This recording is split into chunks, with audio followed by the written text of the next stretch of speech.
Welcome friends, ரெகடி கேசி serial இன்னைக்கு எபிசோட்ல வரக்கூடிய ரொம்ப இன்ட்ரெஸ்டிங்கான வீடியோ தான் பார்க்க போறோம். வீடியோவை பார்க்கறதுக்கு முன்னாடி நம்ம சேனலை இன்னும் சப்ஸ்கிரைப் பண்ணலைன்னா சப்ஸ்கிரைப் பண்ணிட்டு பெல் ஐக்கானை கிளிக் பண்ணிக்கோங்க. முத்து மீனாட்ட கோச்சிட்டு வந்ததுனால சாப்பிடாம வந்துடுறாரு. அதனால அவருக்கு பசிக்கிறதுனால டீ வாங்கி குடிச்சிட்டு இருக்கிறாரு.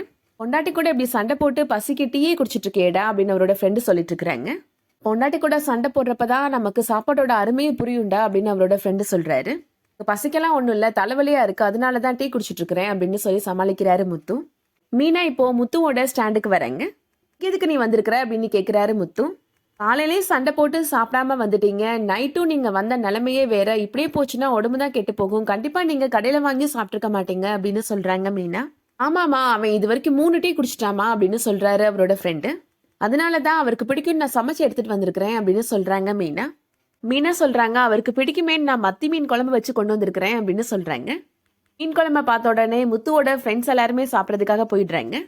உண்மையிலே ரொம்ப நல்லா இருக்குதுமா அப்படின்னு சொல்லிட்டு அவரோட ஃப்ரெண்டு செல்வம் சாப்பிட்டுட்டு இருக்கிறாரு. உங்களுக்குலாம் நான் சமைச்சு எடுத்துட்டு வந்ததே என்னை பத்தி அவர்கிட்ட நீங்க நல்ல விதமா சொல்லணுன்றதுக்காக தான் அப்படின்னு சொல்றாங்க மீனா. முத்துவோட ஃப்ரெண்ட்ஸ் இப்போ முத்துட்ட சொல்லிட்டு இருக்கிறாங்க, உனக்காக கஷ்டப்பட்டு தங்கச்சி சமைச்செல்லாம் எடுத்துட்டு வந்திருக்கிறாங்க, நீ ஏன்டா கோவப்பட்டு இருக்கிற, வந்து சாப்பிடுடா அப்படின்னு சொல்றாங்க. நான் ரொம்ப நல்ல பொண்ணு அப்படின்னு சொல்லிட்டு இருக்கிறாங்க. என்ன சாப்பிட்ட சாப்பாட்டுக்கு நன்றி உணர்ச்சி அவங்களுக்கு அப்படின்னு கேட்கிறாரு முத்து. மீனா சொல்றாங்க, அவருக்கு என் மேல கோபம் இருந்துச்சுன்னா திட்ட சொல்லுங்க, அடிக்க கூட சொல்லுங்க, ஆனா சாப்பாடு மேல காமிக்க சொல்லாதீங்க அப்படின்னு சொல்றாங்க.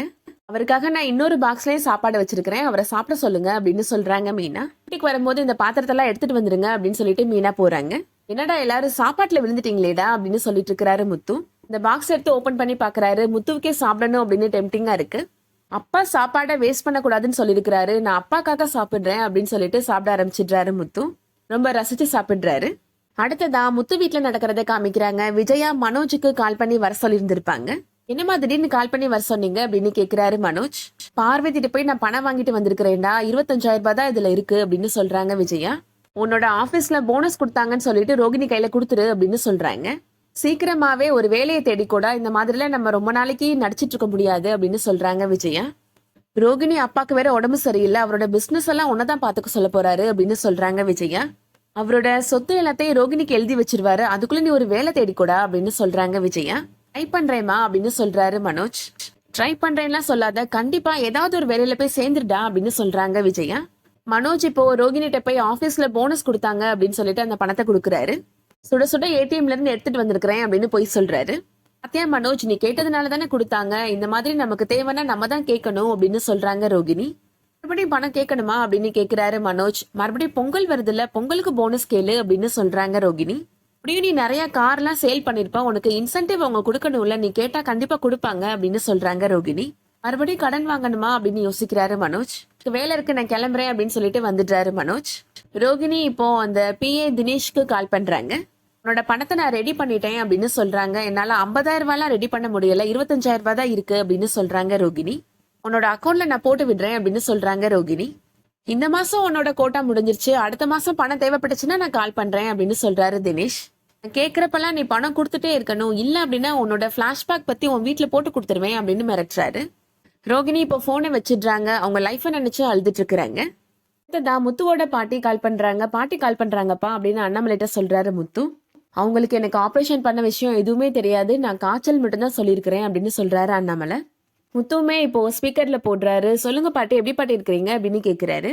நான் நல்லா இருக்கிறேன்ப்பா, அப்பாவுக்கு காய்ச்சல்லாம் சரியாயிடுச்சா அப்படின்னு கேக்குறாங்க பாட்டி. பாட்டு பேசுங்க, பக்கத்துல தான் இருக்கிறாரு அப்படின்னு சொல்லிட்டு ஸ்பீக்கர்ல போடுறாரு முத்து. இப்ப எப்படி இருக்கு அண்ணாமலை, உனக்கு சரியாயிடுச்சா, அந்த விஜய் உன்னை ஒழுங்கா கவனிச்சுக்கிறதே இல்லையா அப்படின்னு கேக்குறாங்க. அதெல்லாம் சரியாயிடுச்சுமா அப்படின்னு சொல்லிட்டு இருக்கிறாரு அண்ணாமலை. மனசே சரியில்லைப்பா, நான் கிளம்பி ஊருக்கு வர போறேன்ப்பா அப்படின்னு சொல்றாங்க பாட்டி. இது வேணாமா, எனக்கு உடம்பு நல்லா இருக்குமா அப்படின்னு சொல்றாரு அண்ணாமலை. இங்க எல்லாருமே தீபாவளிக்கு கிளம்பி ஊருக்கு வந்துருங்க அப்படின்னு சொல்றாங்க பாட்டி. நிலைமை சரியில்லைம்மா அப்படின்னு சொல்றாரு அண்ணாமலை. ஆளாளுக்கு ஒரு வேலைன்னு போயிட்டு இருக்கிறாங்க, அங்க வர முடியாதுமா, நாங்க வேணா பொங்கலுக்கு வரோமா அப்படின்னு சொல்றாரு அண்ணாமலை. அதுவும் கரெக்ட் தான், இங்க வந்து நம்ம கோயில்ல போய் பொங்கல் வச்சிடலாம் அப்படின்னு சொல்லிட்டு இருக்கிறாங்க பாட்டி. சொந்தத்துல ரவிக்கு ஒரு பொண்ணு பாத்துருக்கிறேன், அப்படின்னு நீங்க வரும்போது அதையும் பேசி முடிச்சிடலாம் அப்படின்னு சொல்றாங்க பாட்டி. அந்த பொண்ணு மீனா மாதிரியே ரொம்ப நல்ல பொண்ணுப்பா அப்படின்னு சொல்றாங்க பாட்டி. பாட்டி விஜயிட்ட சொல்றாங்க, உன்னை மட்டும் கவனிக்காம என்னோட மகனையும் கவனிச்சுக்கோ அப்படின்னு சொல்றாங்க. அவனுக்கு ஆட்டுக்கால் சூப்லாம் போட்டு கொடு, மீனாட்ட எப்படி கஷாயம் வைக்கணும்னு சொல்லியிருக்கிறேன், அதை கேட்டு நீ வச்சுக்கூட அவனுக்கு அப்படின்னு சொல்றாங்க. பாட்டி இப்போ போனை வச்சிடுறாங்க. விஜயா அண்ணாமலைட்ட சொல்றாங்க, இவள மாதிரி ஒரு தங்கமான மருமகளை ரவிக்கு பார்த்து வச்சிருக்கேன்னு உங்க அம்மா சொல்றாங்க அப்படின்னு சொல்றாங்க. எனக்கு தானே தெரியும் இவ தங்கம் கிடையாது தகரன்னு அப்படின்னு சொல்றாங்க விஜயா. உங்க அம்மாட்ட சொல்ல வேண்டியது தானே, இவ தான் நம்ம ரவிக்கு கல்யாணம் பண்ணி வச்சு வீட்டை விட்டே அனுப்பிட்டானே, அவங்க மனசும் கேட்டு குழுக்குழுன்னு இருந்திருக்கும்ல அப்படின்னு சொல்றாங்க. இவளை அப்பாவின்னு அவங்க அம்மா நம்பிட்டு இருக்கிறாங்க, சொன்னாதானே இவளை பத்தின உண்மை தெரியும் அப்படின்னு சொல்றாங்க விஜயா. மனோஜ் சொல்றாரு, உங்களுக்கு நெஞ்சு வலின்னு சொன்னா பாட்டி தாங்கிக்க மாட்டாங்க, ஆனா ரவி ஓடி போன விஷயத்த பாட்டிட்ட சொல்லணும்ல அப்படின்னு சொல்றாரு. முத்து சொல்றாரு, ரவி ஓடி போன விஷயத்த பாட்டிட்ட சொல்லணும்பா அப்படின்னு சொல்றாரு. பொண்டாட்டி பண்ணதையும் சொல்லணும்ல அப்படின்னு சொல்றாங்க விஜயா. எல்லாத்தையும் தான் பாட்டிட்ட சொல்லணும், அவங்களுக்கும் எல்லாரையும் பத்தி தெரியணும்ல அப்படின்னு சொல்றாரு முத்து. அண்ணாமலை சொல்றாரு, பாவம் அவங்களே வயசான காலத்துல நம்ம எல்லாரும் இங்க நல்லா இருக்கிறோம் நம்பிட்டு இருக்கிறாங்க அப்படின்னு சொல்றாரு. உங்க நிம்மதியை நம்ம எதுக்காக கெடுக்கணும், எப்ப சொல்லணுமோ நான் அப்ப சொல்லிக்கிறேன் அப்படின்னு சொல்றாரு அண்ணாமலை. அம்மா பணம் அனுப்பி வச்சிருக்காங்க தீபாவளிக்கு, என்கிட்டயும் பணம் இருக்கு அப்படின்னு சொல்றாரு அண்ணாமலை. 4 பேருக்கும் தலை தீபாவளியில உங்களுக்கு தேவையானதெல்லாம் வாங்கி கொடு விஜயா அப்படின்னு சொல்றாரு. எதுக்கு மாமா, உங்க ஆபரேஷனுக்கே நிறைய செலவாயிடுச்சு அப்படின்னு சொல்றாங்க ரோகிணி. குடும்ப நிலைமையை புரிஞ்சுட்டு அவங்களுக்கு தலை தீபாவளியே வேண்டான்னு சொல்றா ரோகிணி. இதுதான் நான் கூப்பிட்டு வந்த மருமக அப்படின்னு சொல்றாங்க விஜயா. நீங்க கூப்பிட்டு வந்த மருமகனால நம்மளால வெளியில தலை காட்ட முடியாம போயிடுச்சு அப்படின்னு சொல்றாங்க. அதை கேட்டு மீனா ஃபீல் பண்ணி நிக்கிறாங்க. அதோட இன்னைக்கான எபிசோட் முடியுது. இந்த வீடியோ பிடிச்சிருந்துச்சுன்னா லைக் பண்ணிக்கோங்க. ரெகுலரா சீரியல் அப்டேட்ஸ்க்கு நம்ம சேனலை சப்ஸ்கிரைப் பண்ணிக்கோங்க. தேங்க்ஸ் ஃபார் வாட்சிங்.